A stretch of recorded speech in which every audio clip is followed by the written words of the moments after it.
it going, slot car fans? Today you're going to see a comprehensive video on how to tune the Carrera DTM cars for non-magnet racing. As you can see, we're using the Carrera D132 Mercedes still DTM to do our testing.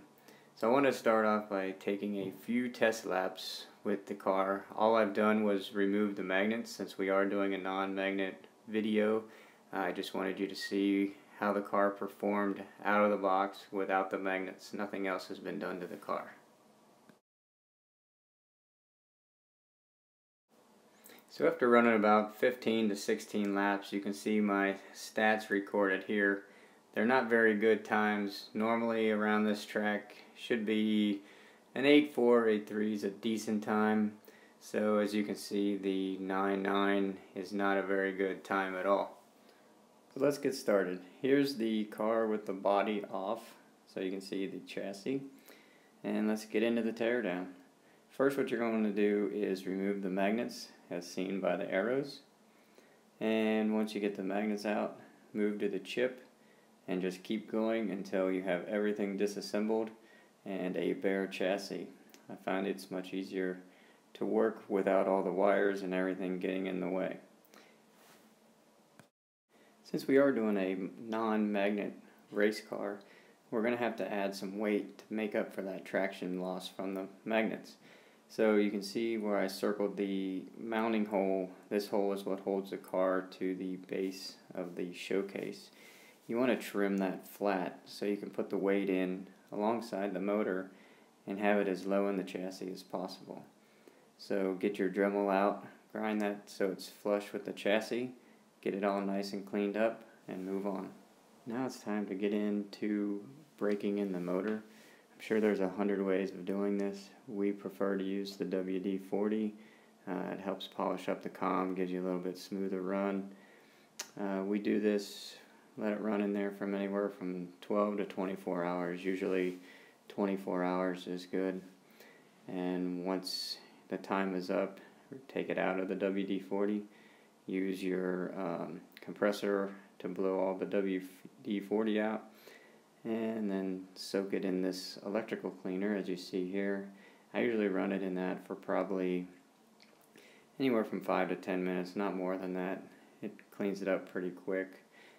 Once you get it out of the electrical cleaner, make sure that you put a drop of lube on both ends of the shaft, spin the shaft, make sure that the lubricant gets in and it runs smoothly. And once you do that, set it aside. We'll go on to the next step. Okay, the next step in the process, we are moving on to the rear axle preparations. So what we want to do here is we use a Super Tire 1410, which is not exactly made for this, but it does give you a slightly wider contact patch, and so that helps with your grip. But the problem is the rib on these rims are taller than the tire's made for, so you have to put it on your tire truer and shave down the center rib. I've found that if you put it to 17.8 millimeters, so you're going to need some mics to measure it, and you want to make sure both sides are the same. But you know, this one, it's better just to take a little bit off, fit the tire, take a little bit off, fit the tire, until it's where you want it to be. If you look at the picture here, you can see the left was sanded down and the right is in the stock form, and you can see that it's got a slight bow to it.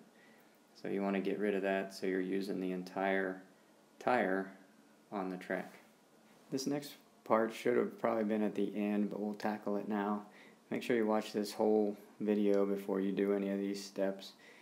Some people trim that motor shaft that hangs inside that slot, which is really what keeps it from going left and right, and I'll show you how to fix that in a minute. But I think they shave it so there's less friction and gives them, I guess, maybe better times. I don't know that it can make that big of a difference, but here's the motor after you've trimmed the shaft. I'm going to set that here for a minute, and we'll move on to the rear axle bushings next. Since we cut that shaft off the motor, we're going to have to come up with a way to keep the axle from slopping left and right. So you can either have your own spacers, which a lot of people have, or you can custom make them, which is what I'm doing here. I'm putting a bead of super glue where the wheel and the axle meet. I put a little bit too much there, but we can fix that easy enough. So I use my that extra thick super glue and then the Instacure, and then I flip it over, do it on the other rim and where the axle comes in, and I let that set up and cure for a couple minutes before I start cutting down my super glue to make the spacers. So here I have it on my tire truer. Reverse the lead so the wheel spins the other way. It makes it a lot easier to trim the super glue down. So as you can see, I have my X-Acto knife and I'm slowly cutting into the super glue. You want to make sure that you try to cut the same on both sides the best you can. I know it's not an exact science, but cut it, then you try to test fit it. As you can see here, the one on the left doesn't fit, so I need to go back in, cut some more off of both sides. If you overcut, you can always add more and start over, but if you just do a little at a time, you should be able to get it right the first time without too much trouble. So here I'm going back, cutting this one out. Now I'm going to test fit it again. And here you can see that it's snapped in place. And now you want to test to make sure it spins freely and there's not a bunch of left and right play. Now we have the rear axle all set up. We got the motor shaft trimmed. So now let's put them together and see how we did. So as you can see here, there's a little too much play between the pinion and the crown gear. So I'm going to show you how to fix that. I made a little tool out of a gear press so I can fit the axle in and slide that crown gear to the left or to the right, whichever I need, if I need to get closer to the pinion or further away. So as you can see here, I'm trying to pull the crown gear closer to the pinion. So I put it in, test it again, and you can see that there's very little play whatsoever, and you got a little bit of play left and right, so nothing binds up. It spins nice and smooth, and there you have it. It's just that easy. We have the rear of the car set up pretty much, so let's move up to the front axles. So what I usually do is I take super glue and the extra thick super glue, and I fill in the injection mold divots or whatever you want to call them. So I fill those with super glue, and then I take the Instaset so I don't have to wait very long. So I spray that on it, and it cures up usually within 2 or 3 minutes. So from there, I'll take my file and I'll try to smooth it down a little bit. I don't want to go too far because you don't want any flat spots. That would be bad. So I just take off just the bulk of it, get it down close, and once I have on these, there's 4 of them, 2 on each wheel. Once I have them all pretty well smoothed down, get them nice, inspected, looks good. So what I'm going to do from here is move over to the tire truer and use some probably 80 grit sandpaper and smooth them down so it's one continuous rib or belt, whatever you want to call the center piece of the wheel there.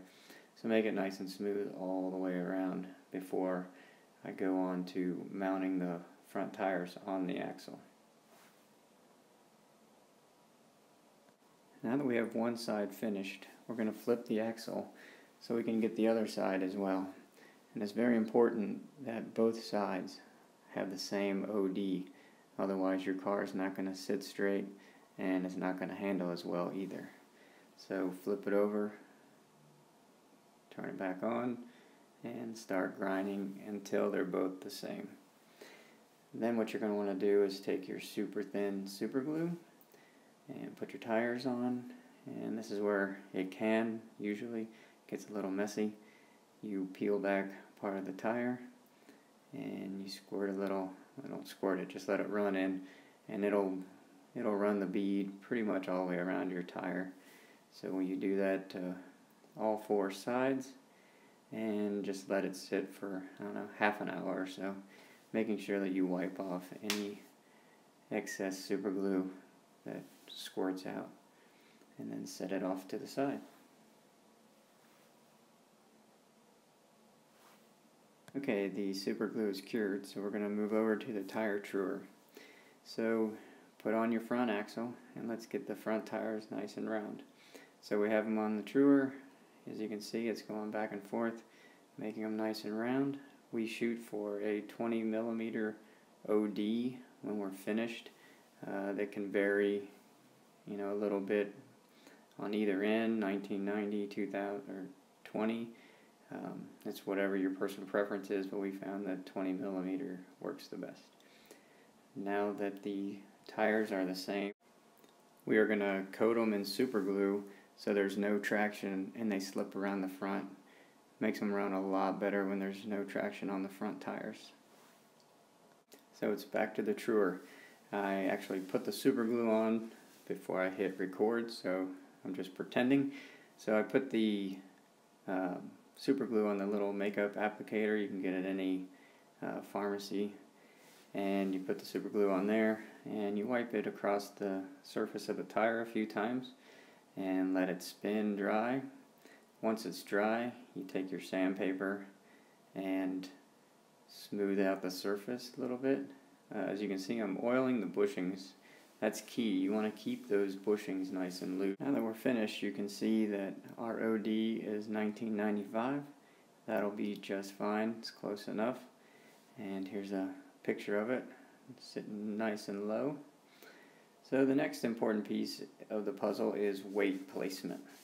So the first piece is going to be this little block, and I use that ring to help cut the half circles out in it with a hammer, and then I lay it in there. Then I'll take some electrical tape to make sure that there's no contact with the chip. And as you can see, I've taken 2 strips and put 2 on either side of the motor. I've also put 1 piece in the rear magnet holder, the same size as the magnet, and I've taken 1 piece and put it in the front magnet holder, the same size as the magnets. So you got the weight under the chip, both magnet places, and 1 on either side of the motor. So you might find that something else works better for you, but for me, that's what I have found that works the best. And when the car is completely put together, it weighs about 128 grams. Most of the cars that I've built are either, somewhere between 127 and 130. So play around with it, find out which works best for you, but that's what works for me. Well, we're finally in the home stretch, so we're going to slowly start building this car back. So I got that put together there. You can see the car completed, sitting on the test block. And here's an overview of the car put back together, the chassis put back together. Here it is on our scale. You can see it's 128. So let's go run some laps. So I did the same thing as the pre-test. I ran 15 to 16 laps. And you can see the car going here. It's moving around pretty good. And if you recall, my lap times in the pre-build was 9.9 with a median, an average of 10.3, which is hideous. And now that our test is complete, you can see my hot lap was 8.2 and the median was 8.4, which is really good. So we've picked up over 1.5 seconds per lap.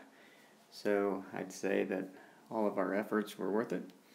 I hope this tutorial has helped you guys and makes your cars more enjoyable to run.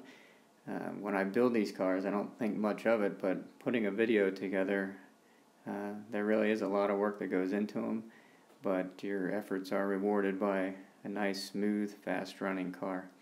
So if you like our videos, please share, like them, pass them on to your friends, and if you would like to purchase any of the products in our videos, you can go to Cincyslots.com or like us on Facebook under Cincyslots. Have a nice day. Thank you for watching.